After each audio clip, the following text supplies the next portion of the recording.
हरियाणा की हर अपडेट के लिए बेल आइकन दबाएं और सब्सक्राइब करें STV हरियाणा न्यूज। खबरों की केंद्र सरकार के कृषि कानूनों के विरोध के बीच विपक्षी दलों का एक प्रतिनिधि मंडल राष्ट्रपति रामनाथ कोविंद से मुलाकात करेगा। कांग्रेस सांसद राहुल गांधी, एनसीपी प्रमुख शरद पवार, CPI-M के महासचिव सीताराम येचुरी समेत 5 नेता कल शाम 5 बजे राष्ट्रपति रामनाथ कोविंद से मिलेंगे। कोविड-19 प्रोटोकॉल के कारण 5 नेताओं को ही राष्ट्रपति से मुलाकात करने की इजाजत दी गई है। भारत बंद के बाद सिंघू बॉर्डर से किसान नेताओं ने प्रेस कॉन्फ्रेंस की। इस दौरान उन्होंने कहा कि हम अपना हक मांग रहे हैं। ये केवल किसानों का आंदोलन नहीं बल्कि सभी लोग आंदोलन में शामिल हो रहे हैं। इस दौरान उन्होंने कहा कि भारत बंद ने भारत सरकार की आंखें खोल दी है। लोकतंत्र में जो झुकता है वो बड़ा होता है। हम अपनी मांगों पर अडिग हैं। कई दिनों से चल रहे किसान आंदोलन को सुलझाने की कोशिश के बीच सीएम मनोहर लाल ने केंद्रीय कृषि मंत्री नरेंद्र सिंह तोमर से उनके आवास पर मुलाकात की। इस दौरान पंजाब और हरियाणा के आंदोलनरत किसानों के मुद्दों को सुलझाने पर चर्चा हुई। 9 दिसंबर को छठे राउंड की बातचीत से पहले सीएम और केंद्रीय कृषि मंत्री के बीच हुई मुलाकात काफी अहम मानी जा रही है। वहीं दिल्ली में कृषि मंत्री नरेंद्र सिंह तोमर से मिलने के बाद करनाल पहुंचे सीएम मनोहर लाल ने किसान आंदोलन पर कहा कि आंदोलन शांतिपूर्ण तरीके से चलता रहे, इसके लिए सभी तरह की व्यवस्था की गई है। कुछ किसान अपनी मांगों पर अड़े हुए हैं।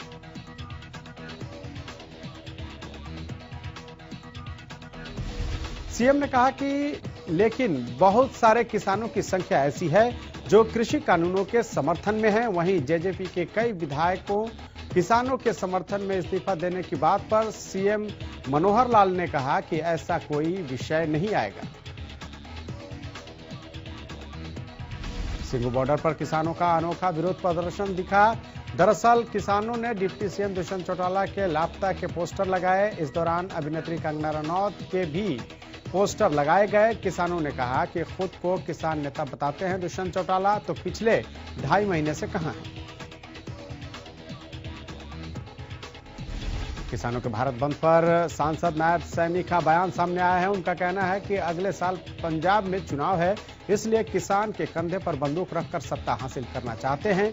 वहीं कांग्रेस और एनएलओ पर हमला बोलते हुए नायब सैनी ने कहा कि अगर कांग्रेस एनएलओ किसान हितैषी है तो SYL का पानी हरियाणा को दिलवाएं। कांग्रेस नेता रणदीप सुरजेवाला ने केंद्र और प्रदेश सरकार पर निशाना साधा है। उन्होंने कहा कि संसद में तीनों कानून जोर जबरदस्ती से लाए गए। भारत बंद केंद्र और प्रदेश सरकार के लिए चेतावनी है।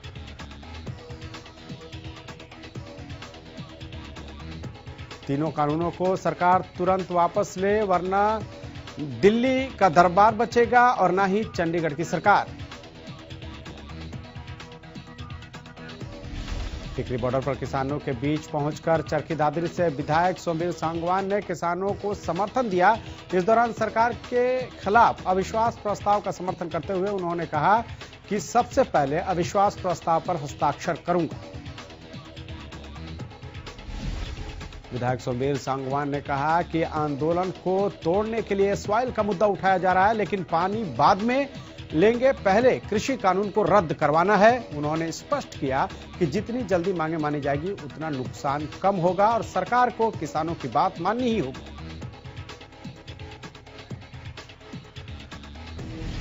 नूह में भारत बंद का असर देखने को मिला। इस बंद में कांग्रेस नेता भी शामिल हुए। किसानों को समर्थन करने पहुंचे कांग्रेस विधायक चौधरी आफ्ताब अहमद ने सरकार पर किसानों की अनदेखी का आरोप लगाया। वहीं आफ्ताब अहमद ने दावा किया कि लोगों के सहयोग से मेवात के सभी कस्बों और शहरों में भारत बंद पूरी तरह से सफल रहा।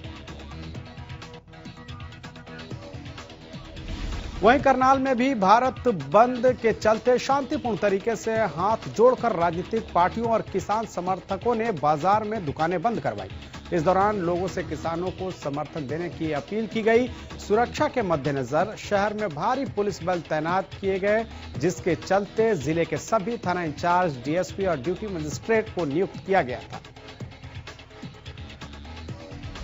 किसान संगठनों के भारत बंद का घरौंडा में भी असर दिखाई दिया। किसानों ने सर्विस लेन पर बैठकर जोरदार नारेबाजी की। साथ ही किसानों ने सरकार का पुतला जलाया। किसानों के बंद को अनेक संगठनों ने समर्थन दिया। घरौंडा में व्यापार मंडल और कांग्रेस वरिष्ठ नेता ने भी किसानों का अपना समर्थन दिया। उन्होंने कहा कि सरकार की हठधर्मिता ठीक नहीं है। किसान 13 दिन से ठंड में बैठे हैं। सरकार किसानों को नजरअंदाज कर रही है। कृषि प्रधान देश में किसानों से ऐसा व्यवहार हरगिज सहन नहीं होगा। किसानों के भारत बंद का असर बहादुरगढ़ में भी देखने को मिला। यहां बंद के समर्थन में सब्जी मंडी को बंद रखा गया, जिसकी वजह से मंडी में खरीद फरोख्त पूरी तरह से ठप रही। बंद के तहत 310 फुट का सब्जी विक्रेता और 50 आढ़तियों ने अपनी दुकानें बंद रखी।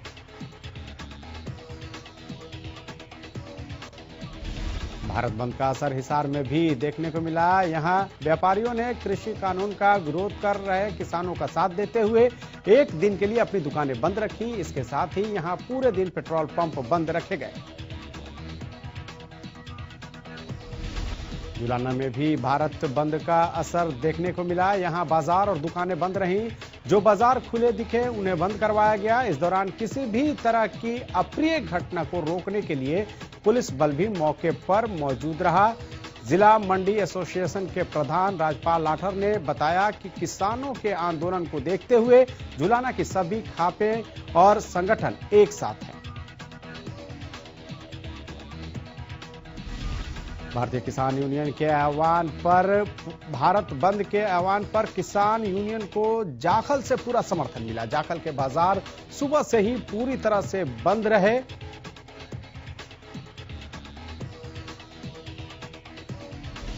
भारत बंद का सिरसा में व्यापक असर देखने को मिला।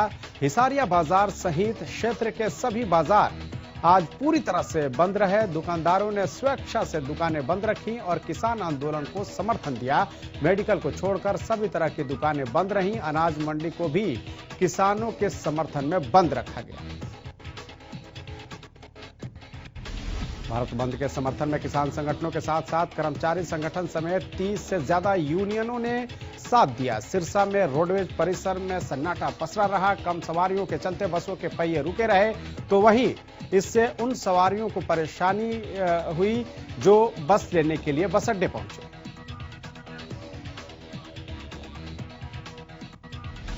फतेहाबाद में किसान आंदोलन के चलते बुलाए गए भारत बंद के आह्वान पर रोडवेज का चक्का पूरी तरह से जाम रहा। किसान आंदोलन को समर्थन देने के लिए रोडवेज के कर्मचारी बस स्टैंड के गेट के बाहर धरने पर बैठ गए। रोडवेज के कर्मचारियों ने कहा कि कृषि कानूनों को सरकार वापस ले।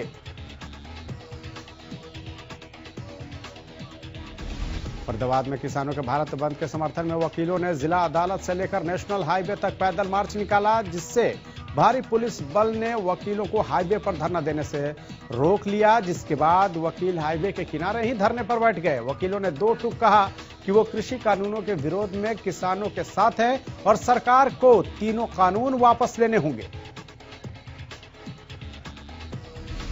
बहादुरगढ़ में बिजली कर्मचारियों ने भी किसानों के भारत बंद का समर्थन किया। इस दौरान सरकार के खिलाफ जमकर नारेबाजी करते हुए तीनों कृषि कानूनों को रद्द करने की मांग की गई। बिजली कर्मचारियों ने कहा कि सरकार जल्द किसानों की मांगों को माने।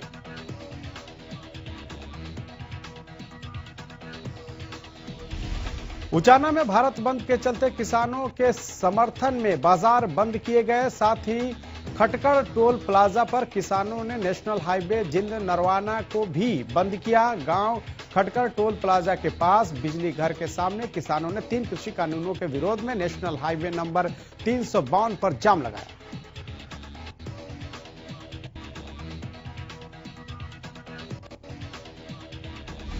कालानौर में किसानों ने रोहतक भिवानी राजमार्ग को जाम किया। इस बीच ड्यूटी मजिस्ट्रेट और कालानौर थाना प्रभारी मौके पर पहुंचे। कालानौर के व्यापारियों ने भी भारत बंद का समर्थन करते हुए 2 घंटे के लिए बाजार बंद किए। हिसार में सरसोद बिचपड़ी NH-52 पर भारत बंद के चलते जाम लगाया गया, जिसकी वजह से कई वाहन जाम में फंसे रहे। हालांकि इस बीच एम्बुलेंस को जाने का रास्ता जरूर दिया गया। किसान कानूनों के विरोध और भारत बंद के चलते किसान सड़कों पर बैठे रहे।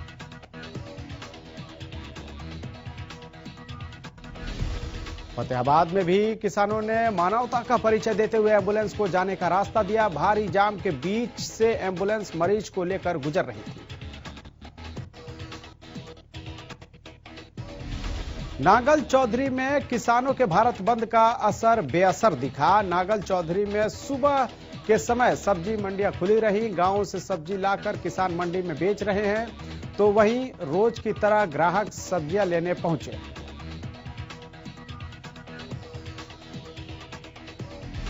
यमुनानगर में टोल प्लाजा पर किसानों ने कुछ समय के लिए जाम लगाया, जिसके चलते दोनों तरफ जाम लग गया। इस दौरान पुलिस और प्रशासनिक अधिकारी मौके पर पहुंचे। यमुनानगर के उपायुक्त मुकुल कुमार ने बताया कि पूरे जिले में शांतिपूर्ण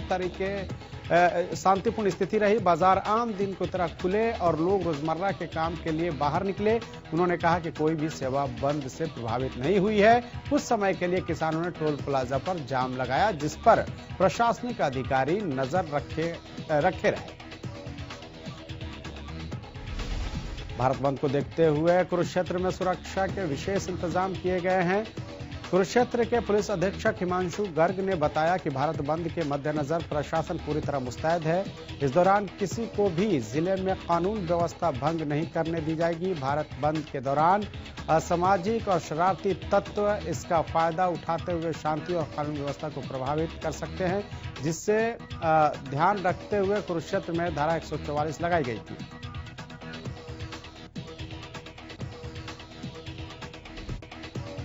महेंद्रगढ़ में बार एसोसिएशन के वकीलों ने विरोध प्रदर्शन किया। वकीलों ने एसडीएम के रीडर की शिकायत पर उनके खिलाफ दर्ज एफआईआर के विरोध में एसडीएम विश्राम कुमार मीणा को बर्खास्त करने की मांग की।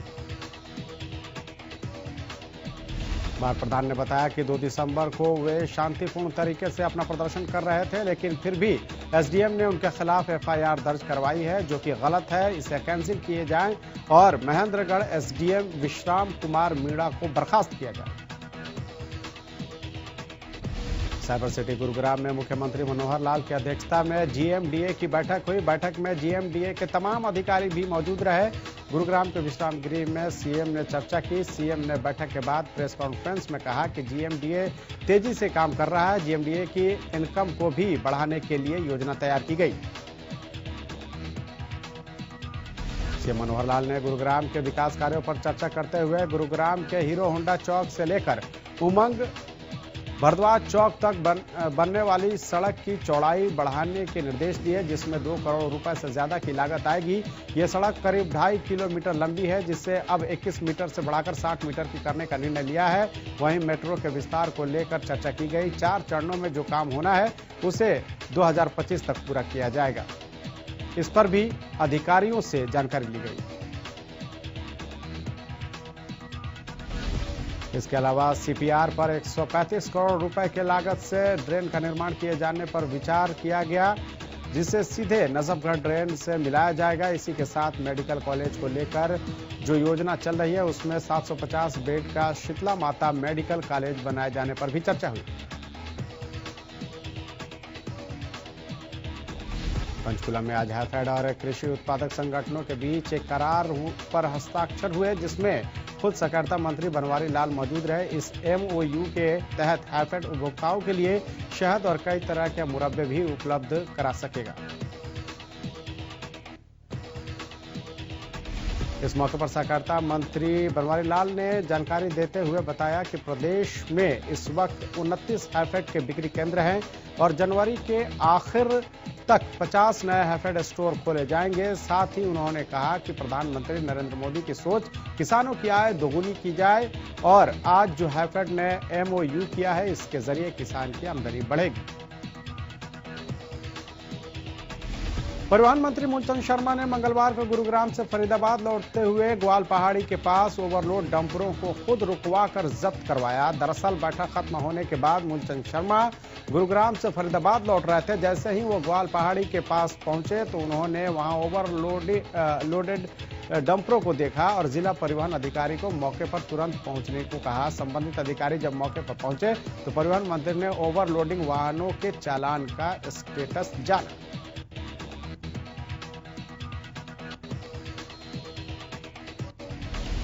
ओवरलोडिंग वाहनों का ज्यादा से ज्यादा चालान करने को कहा। उन्होंने कहा कि ओवरलोडिंग वाहनों के चालान में लापरवाही कतई बर्दाश्त नहीं की जाएगी। वहीं क्षेत्रीय यातायात प्राधिकरण के सचिव धारणा यादव ने बताया कि परिवहन मंत्री ओवरलोडिंग वाहनों का चालान करने के काम में काफी रुचि ले रहे हैं। पिछले 1-1.5 महीने में लगभग 2 करोड़ रुपए की चालान गुरुग्राम में किए हैं।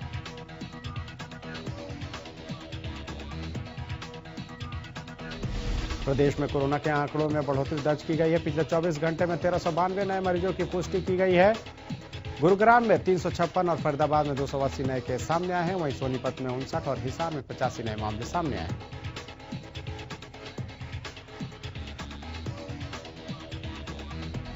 प्रदेश में 24 घंटे में 23 मरीजों की मौत के मामले सामने हैं। इसी के साथ अब तक कुल 2611 कोरोना मरीजों की मौत हो चुकी है। हरियाणा में अब तक कुल 2,45,288 कोरोना के केस सामने आ चुके हैं। वहीं एक दिन में 2140 मरीजों ने कोरोना को मात दी है।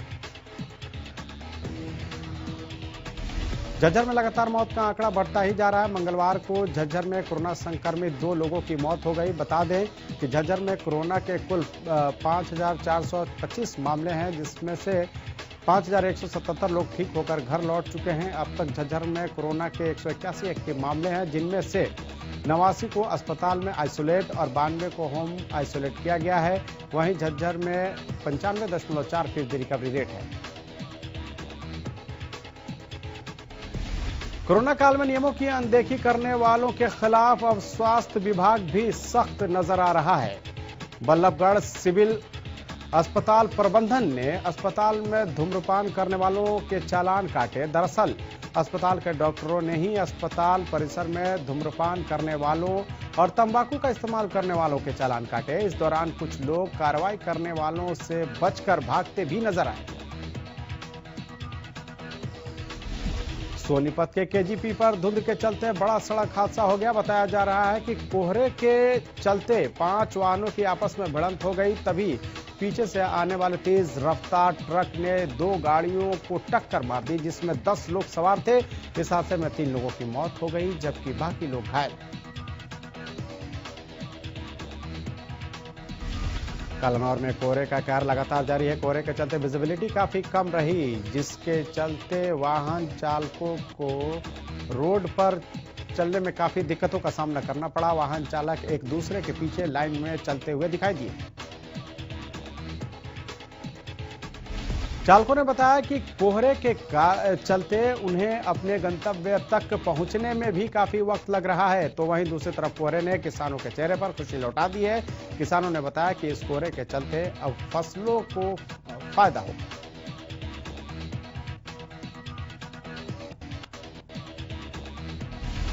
युवा के गांव गलेडवा से लापता हुए बच्चे को पुलिस ने मुस्तैदी दिखाते हुए बरामद किया। शहरी थाना एसएचओ जगदीश टामक ने बताया कि उन्हें सूचना मिली थी कि एक 5 साल का बच्चा अपने परिजनों के साथ बाजार गया था, जो अचानक लापता हो गया था। पुलिस ने सूचना मिलते ही तुरंत बच्चे की तलाश की।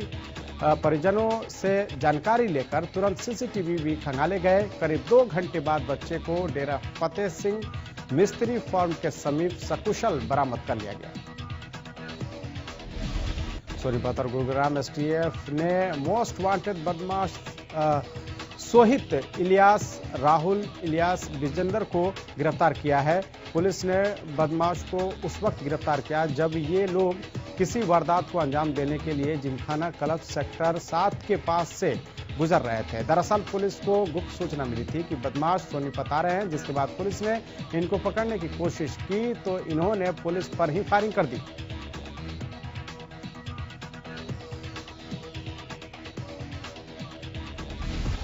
जिसमें एसआई अशोक के जैकेट में गोली लगी। वहीं पुलिस की जवाबी कार्रवाई में बदमाश सोहित